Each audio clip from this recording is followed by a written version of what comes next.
We do have rain that's returning to Northeast Ohio, returning to the Buckeye State this weekend. It will come in a term of waves, okay? We're going to have some light garden variety type showers for tomorrow afternoon into the evening.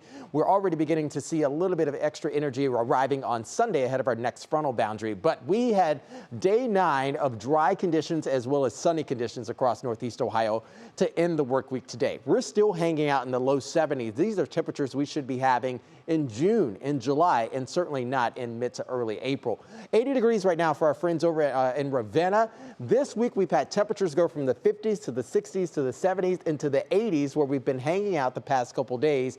Even warmer than average overnight lows where we should be for daytime highs we've had the past couple days as well.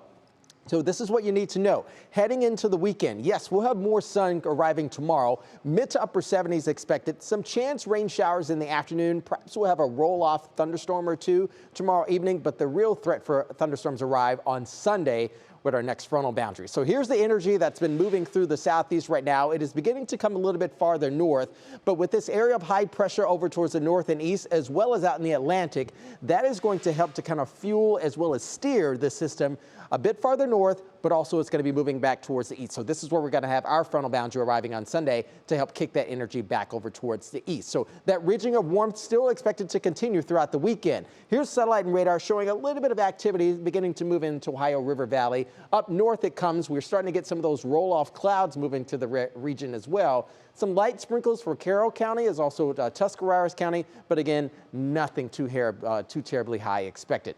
How much rainfall are we expecting? Anywhere around 1/10, perhaps giving up to 2/10 of an inch, and we will watch that. The rain doesn't arrive tonight. In fact, it arrives for Saturday afternoon into the evening. So a weekend look, 20% to 30% tomorrow, but 80% arrives for the weekend. You can see there. So the big picture quickly as we show you rain chances arriving. There's the energy. We're going to kick it back out of here. More energy arriving on Sunday. You can see there at frontal boundary ushering in colder weather arriving behind that frontal boundary. That will keep us in the 40s from Monday into Tuesday. Here's that Union Home Mortgage 7-day outlook. Dry as day. Looks like it's going to be next Wednesday, but mid to upper 50s.